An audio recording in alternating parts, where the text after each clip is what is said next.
Hi friends, ఈరోజు మనం ఈ వీడియోలో ఎస్క్యూఎల్లో వేర్ క్లాస్ని యూజ్ చేయడం వల్ల ఏమేం చేయొచ్చు అన్నది డీటెయిల్గా తెలుసుకుందాం. What all we do with where clause in SQL statement చూసేద్దామా. So using of where clause చూడండి, ఫస్ట్ బేసిక్ నీడ్ ఏంటి? మనం రాసేటువంటి క్వరీస్లో ఏదైనా కానీ మనం కండిషన్ని అప్లై చేయాలి అనుకున్నప్పుడు వేర్ క్లాస్ని యూజ్ చేసుకోవాలి. Point number 1.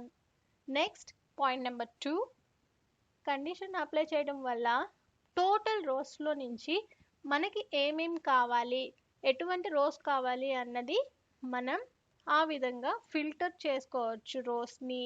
ఇలా చేయడం వల్ల అడ్వాంటేజ్ ఏంటి అంటే కంప్లీట్ రిజల్ట్ సెట్ మనకు అవసరం లేదు. మనకు కావాల్సిన రిజల్ట్ని మనం కండిషన్ని బేస్ చేసుకొని లిమిట్ చేయొచ్చు. ఈ విధంగా నాకు ఫిల్టర్ అవ్వాలి, ఈ లిమిట్లో నా రిజల్ట్ అన్నది ఉండాలి అని మనం మన క్వరీని ఫ్రేమ్ చేసుకోవచ్చు. అంతే కదండి.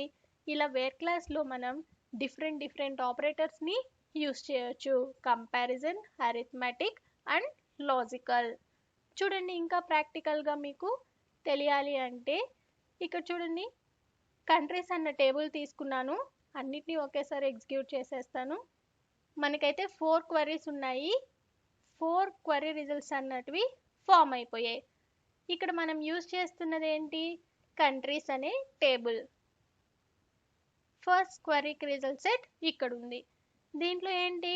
టోటల్ రోస్ ఎన్ని ఉన్నాయో అన్ని రోస్ ఫిల్టర్ అయ్యి ఇలా వచ్చాయి.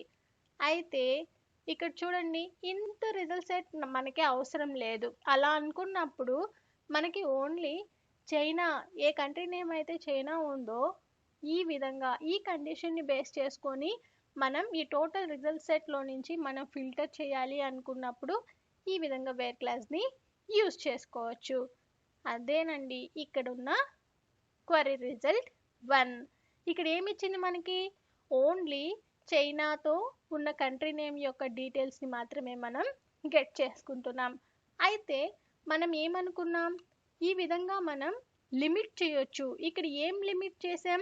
ఓన్లీ చైనా రిలేటెడ్ ఇన్ఫర్మేషన్ని మనం గెట్ చేసుకునేటట్టు మన రిజల్ట్ని లిమిట్ చేసుకున్నాం. ఇంకొక పాయింట్ కూడా అనుకున్నాం. ఏంటి అంటే మనం డిఫరెంట్ ఆపరేటర్స్ని యూజ్ చేయొచ్చు అని.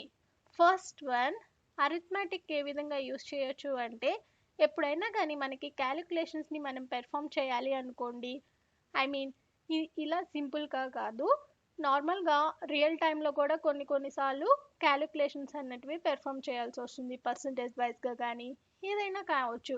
అటువంటి టైంలో ఇలా ప్లస్ మైనస్ డివిజన్ కోసం ఇలా యూజ్ చేయాలనుకున్నప్పుడు అరిథమెటిక్ ఆపరేటర్స్ని మన క్వరీలో అలాంగ్ విత్ వేర్ క్లాస్తో యూజ్ చేసుకోవచ్చు. అలా కాకుండా మనం ఈ విధంగా కంపారిజన్ చేస్తున్నాం అనుకోండి, country name equal to China అని ఇలా కంపేర్ చేసేటప్పుడు ఇక్కడ మనం ఈక్వల్ టు ఆపరేటర్ని యూజ్ చేస్తున్నాం కదండి. దీన్నే మనం కంపారిజన్ ఆపరేటర్ అని అంటాము. ఇంకా చాలా ఉన్నాయి. Greater than or equal to, less than, not equal to, ఇలాంటివన్నీ కంపారిజన్ ఆపరేటర్స్ అన్నమాట. మనం 2 కండిషన్స్ అంటే మల్టిపుల్ కండిషన్స్ మీద వర్క్ చేయాలి అనుకున్నప్పుడు ఈ విధంగా వేర్ క్లాస్లో మల్టిపుల్ కండిషన్స్ని రాసి ఒకదానికి ఒకటి ఇలా కంబైన్ చేయాలి అనుకున్నప్పుడు అండ్ కానీ ఆర్ కానీ లాజికల్ ఆపరేటర్స్ని యూజ్ చేయొచ్చు. బిట్వీన్, ఇలా చాలా ఉన్నాయి. మన రిక్వైర్మెంట్ని బట్టి మనకి ఎటువంటి ఆపరేటర్ కావాలి అన్నది మనం యూజ్ చేసుకొని డిఫరెంట్ క్వరీస్ని మనం ఫ్రేమ్ చేసుకోవచ్చు. ఈ వీడియో మీకు యూజ్ అయిందని అనుకుంటాను. Please like, share and subscribe to our channel. Comment చేయడం మాత్రం మర్చిపోవద్దు. Thank you for watching.